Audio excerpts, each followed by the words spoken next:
Jos nakama, selamat datang di Lifestyle Anime. One Piece Chapter 1119 sudah rilis versi bajak lautnya.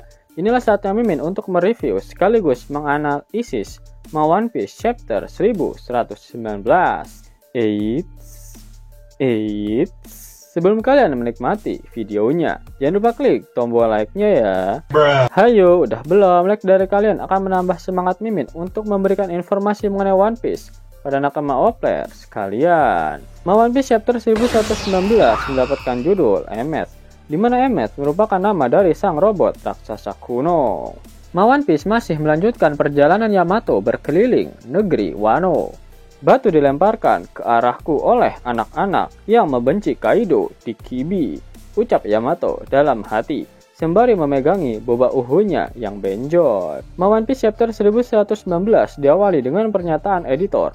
Arti sebenarnya dari kata-kata itu adalah scene memperlihatkan laboratorium milik Dr. Vegapunk di area lab phase. Diperlihatkan drama dari dua sejoli anggota CP0. Stacy sudah melepaskan Kaku dari gelembung dan saat ini Kaku sedang berdiri membelakangi Stacy. Pergilah Stacy, kau tahu apa langkahku selanjutnya kan? Teman katamu, jangan membuatku tertawa. Dia adalah rekan yang kejam dan aku menghormatinya untuk itu.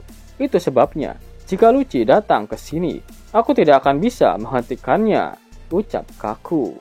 Sambil menangis, Stacy berkata, "Hei, Kaku, aku pergi," teriak Kaku, yang wajahnya terlihat sedang menahan tangis. Ya, meskipun berada dalam organisasi Cyberpol yang dituntut memiliki hati dingin, namun ternyata rasa pertemanan itu tetap ada di sana. Tak hanya Kaku dan Stacy, Rob Lucci juga sempat meminta burungnya Saint Mars untuk mengampuni Kaku, di mana itu berarti Lucci pun sebenarnya masih memiliki hati. Scene kemudian berpindah ke pantai timur laut Pulau Egghead. Luffy diperlihatkan sedang tertawa girang dan menganggap semua ini semakin menyenangkan ketika mengetahui Bonnie yang juga bisa berubah wujud menjadi sosok Sangat Nika. Para kru angkatan laut terkejut ketika menyadari jika wujud Luffy si topi jerami saat ini adalah wujudnya yang ada di dalam poster buronan miliknya. Di sisi lain, para raksasa bersorak-sorai memanggil nama Nika sembari menari dengan irama dangdut koplo yang keluar dari genderang pembebasan milik Gear 5 Luffy. Burungnya Saint Mars berkomentar dan mengeluarkan klarifikasi terhadap wujud Nika milik Bonnie. Ada dua Nika, itu hanyalah delusi dari Toshi Toshinomi. Jangan besar kepala, ucapnya. Mars yang kesal kemudian kembali menembakkan serangan api dari mulutnya ke arah kapal raksasa Elbaf. Luffy berubah menjadi balon raksasa untuk menahan serangan api tersebut. Luffy berteriak kesakitan hingga kedua bola mata dan lidahnya menjulur keluar, tetapi dia berhasil menahan api dan melindungi kapal Elbaf. Luffy kemudian berkata pada semua orang yang berada di atas kapal, "Semuanya, apapun yang kalian lakukan pada mereka, mencabik-cabik, menghancurkan, tidak akan berhasil. Itu sebabnya, Kia! Aku ingin kalian semua membuatku terbang sekuat tenaga," teriak Luffy yang kesakitan karena tubuhnya yang terbakar. "Jadi maksudmu, tak ada pilihan lain selain menerbangkan mereka?" tanya Sanji. "Serahkan saja pada kami dengan sekuat tenaga kan?" ucap Franky. "Kita akan menyerang Luffy." "Kenapa?" tanya Bonnie yang terlihat kebingungan dengan rencana Luffy. Selain itu, mimik wajah Bonnie yang terlihat kocak, di mana hal itu benar-benar menggambarkan jika dia adalah sosok Nika. "Kami mengandalkan kalian, lakukan sesuatu pada burung yang meresahkan itu," teriak Dory. "Padamkan apinya dan berlayarlah, jangan hanya menari di sana, bodoh," teriak Froggy yang memerintahkan anak buahnya. Tapi para ketua juga menari-nari tadi," balas para kru raksasa. Yap, irama dangdut koplo milik Luffy memang merupakan irama pesta yang ada di negeri Elbaf. Itulah mengapa para raksasa sampai menari kegirangan. Itu artinya bunyi genderang pembebasan sangat dikenal di kalangan para raksasa Elbaf, di mana para ras Sandora juga menggunakan irama dangdut koplo dari genderang pembebasan ini untuk berpesta. Luffy kemudian meregangkan tangannya dan meraih kedua sayap dari burungnya Saint Mars. Kepala dan rambut Luffy terbakar akibat serangan dari Mars barusan, dan sosoknya terlihat sangat menyeramkan. "Cepat, selagi aku meremasnya," teriak Luffy. Sanji, Franky, dan Bonnie pun bersiap untuk menyerang Luffy. Terlihat hanya Franky saja yang tidak melapisi serangannya dengan armamen daki. Sedangkan tangan Bonnie dan kaki Sanji terlihat menghitam karena haki. Bonnie-chan, ini perintah kapten kami. Ifrit, Jambe, Hell, Memories, Strong, Impact, Raito. Ini dia, Extra Large, Nika, Punch. Gabungan serangan Bonnie, Sanji, dan Franky mengenai punggung Luffy. Luffy berteriak kesakitan, di mana hal itu membuat Bonnie terkejut hingga matanya menyembul keluar. Ingat, matanya ya, bukan pupanya. Luffy mengatakan jika jelas serangan tersebut menyakitkan karena mereka menggunakan haki. Sepertinya Bonnie secara tidak sadar telah menggunakan armamen daki. Karena memang serangan miliknya yang sudah pernah diperlihatkan tidak digambarkan menghitam oleh Oda Sensei. Lalu bagaimana dengan Franky? Apakah dia juga menggunakan haki? Luffy tak melihat serangan mereka karena posisinya yang membelakangi Sanji, Franky, dan juga Bonnie. Sudah jelas jika tangan Franky tidak berubah menjadi ireng. Namun kenapa Luffy menganggap ketiganya menggunakan haki? Yap, konsep dari armamen daki dalam penyerangan adalah mengironisasi anggota tubuh atau senjata yang digunakan agar menjadi lebih keras, sehingga dampak serangannya juga menjadi bertambah besar. Dalam kasus Franky, tangannya sudah dimodifikasi dengan metal yang keras, sehingga sudah pasti jauh lebih keras dari tangan manusia biasa. Itulah mengapa Luffy merasa serangan Franky seperti menggunakan haki, meskipun tetap serangan Franky tak akan berguna pada pengguna buah iblis Logia. Bonnie-chan, jangan berhenti, ucap Sanji. Teruslah mendorong dengan niat membunuh Luffy, ucap Franky. Ada apa dengan kalian? Teriak Bonnie yang kedua mata serta lidahnya yang menyembul keluar setelah mendengar Sanji dan Franky yang tanpa ragu menghajar kaptennya sendiri. Kemudian Luffy membuat tubuhnya semakin besar dan mendorong Mars ke arah perut raksasanya. Gomu Gomu no Down Balloon. Luffy menggabungkan serangan Bonnie, Sanji, dan Franky dengan kekuatannya sendiri, lalu melempar burungnya Saint Mars melintasi lautan. Diperlihatkan kilatan di langit saat Mars menghilang, seperti ketika tim Rocket dikalahkan di anime Pokemon. Baiklah, dia sudah pergi. Dia tidak akan kembali. Ayo berlayar semuanya, ucap Luffy. Yap, memang burungnya Saint Mars sudah pergi. Tapi apakah Luffy lupa jika para kakek Sugiono memiliki kemampuan untuk berteleportasi, sehingga burungnya Saint Mars sebentar lagi pasti akan kembali tegak berdiri di Pulau Egghead. Setelah mendorong burungnya Saint Mars jauh ke langit, kapal Elbaf pun siap untuk berlayar. Luffy bertanya di mana Usopp dan yang lainnya. Sanji mengatakan mereka akan terlambat. Atlas memberitahu Sanji dan yang lainnya bahwa mereka harus pergi dan melakukan sesuatu terlebih dahulu.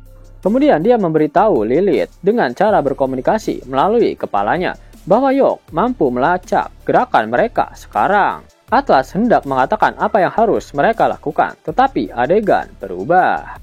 Scene berpindah ke bawah air, robot raksasa kuno bangkit, dan transmission Dendenmushi di dalamnya pun juga ikut terbangun. Film panas milik Dr. Vegapunk berlanjut, dan kita bisa mendengar beberapa kata-katanya, tetapi ada sedikit gangguan dalam transmisinya. Tidak ada yang, apa yang telah diwariskan tak akan pernah terputus. Bisa disebut juga sebagai tekad. Tidak ada yang, apa yang telah diwariskan tak akan pernah terputus. Bisa disebut juga sebagai tekad. Kuharap suara ini sampai pada mereka yang menyepelekan mengenai alasan itu. Yap, sudah jelas jika Vegapunk sedang membicarakan mengenai Will of D, di mana sebelumnya sebenarnya Vegapunk sudah menyebutkan sebuah nama atau sesuatu yang pastinya berhubungan dengan tekad yang diwariskan oleh Joy Boy. Kemudian diperlihatkan lebih banyak reaksi di seluruh dunia saat orang-orang melihat Vegapunk muncul lagi di layar. Di Pulau Whole Cake diperlihatkan Katakuri, Moscato, Brownie, dan Sukoto. Mereka bertanya-tanya apa yang Vegapunk bicarakan sekarang. Vivi dan Morgan terkejut ketika melihat film panas milik Dr. Vegapunk kembali berputar. Dan akhirnya kita bisa melihat reaksi dari Gaimon dan Sarfunkel terhadap pesan Vegapunk. Tetapi karena mereka tidak memiliki Denden Mushi, mereka tidak menyadari adanya film panas yang sedang disiarkan di seluruh dunia. Scene kemudian berpindah ke Pulau Egghead. York memberitahu pada para kakek Sugiono bahwa transmission Denden Mushi menggunakan sirkuit terpisah untuk transmisinya dan juga memori penyimpanan. Jadi satu-satunya cara untuk menghentikan siaran secara permanen adalah dengan menghancurkan Denden Mushi itu sepenuhnya. Scene kembali memperlihatkan area pesisir timur laut dari Pulau Egghead. Luffy terkejut ketika melihat banyak benda yang jatuh dari atas langit. Begitu pula dengan para kroco angkatan laut. Mereka awalnya mengira itu adalah hujan atau jangan-jangan serangan bom.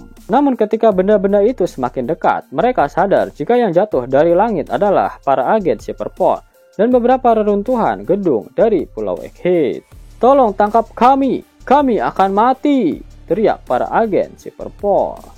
Tak hanya itu, para kroco angkatan laut juga melihat para Seraphim yang masih berada di dalam gelembung jatuh bersama dengan para agen Cyberport. Ternyata semua ini adalah ulah dari Jupiter. Di pesisir pantai diperlihatkan si cacing kremi itu sedang memuntahkan para agen Cyberport ke arah kapal perang angkatan laut. Dari atas kapal, Luffy dan Brogy melihat kejadian tersebut. "Osan, monster itu adalah orang yang meludahi semua ini. Dahahaha, itu seperti air mancur," ucap Luffy. Tiba-tiba Jupiter mengarahkan mulutnya ke arah kapal raksasa Elbaf. Dia mulai menarik kapal agar kembali ke pesisir pantai. Brogy memerintahkan pada krunya agar lebih cepat untuk menggerakkan kapal. Namun semuanya sudah terlambat karena kapal sudah terkena hisapan maut cacing Jupiter. Para kru raksasa mencoba menurunkan layar dan menggunakan dayung agar kapal bisa bergerak maju. Luffy kesal dan melompat kembali ke arah pantai untuk menghajar Jupiter. Para raksasa kembali bersorak untuk menyemangati Luffy dengan meneriaki nama Nika. Sedangkan di sisi lain, para kroco angkatan laut terlihat bingung dengan apa yang mereka alami. Raksasa putih, monster-monster, lalu agen Cyberport yang jatuh dari langit. Apakah kita sedang bermimpi? Ucap mereka. Tetapi saat Luffy meninju Jupiter, Valkyrie berlari melewatinya dan melompat ke kapal Elbaf. Valkyrie hendak menabraknya. "Oh tidak, babi ngepet itu datang, hati-hati, kepala orang itu sangat keras," teriak Luffy. "Orang itu sangatlah membagongkan, mari kita pindah atau dia akan menghancurkan kapal kita," teriak Brogy.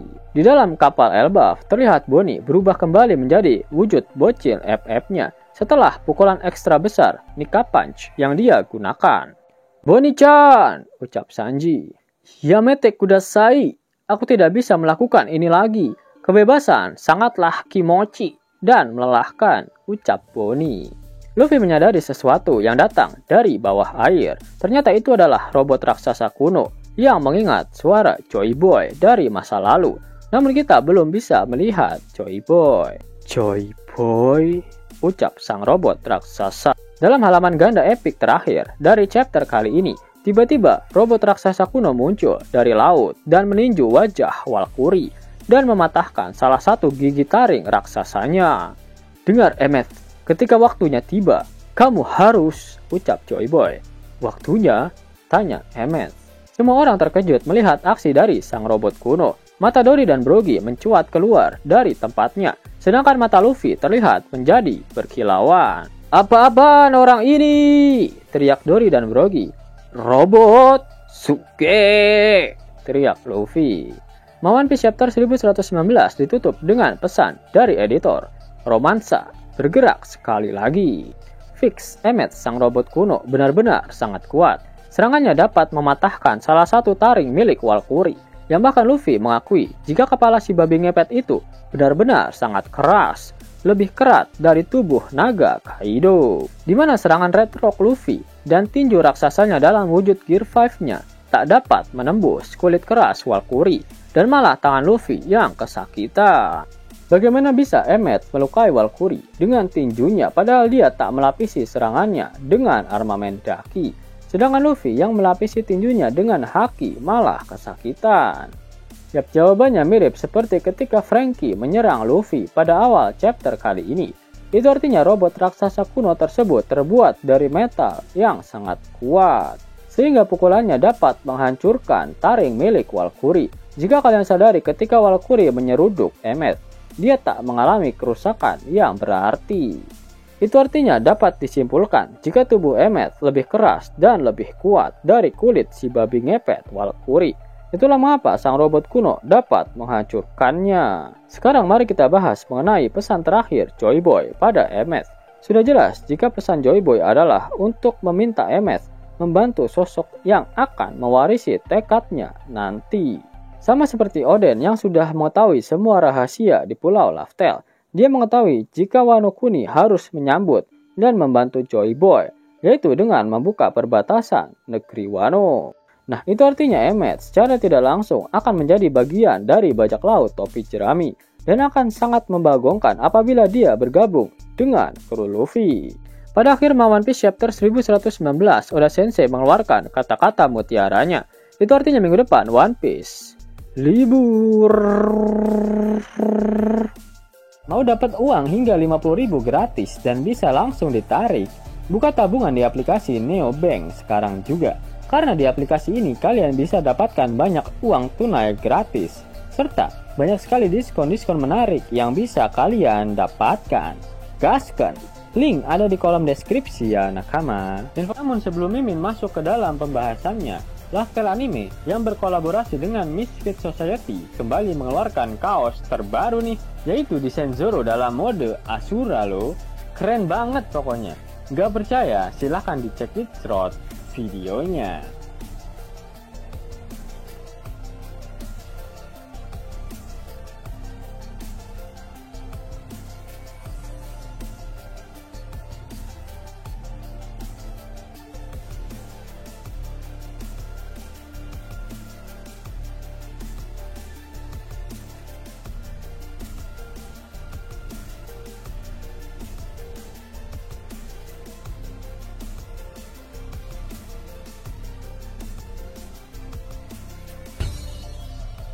Bagaimana? Keren kan? Bagi kalian nakama Opler, terutama para fan gaynya Babang Marimo, kudu wajib harus punya baju ini. Gaskan! Link pemesanan ada di kolom deskripsi ya. Jos nakama, itulah video review dan analisis untuk One Piece chapter 1119. Jika kalian menyukai video ini, jangan lupa klik like, share, dan subscribe channel ini ya, agar nakama semua tak ketinggalan info menarik seputar One Piece. Arigato!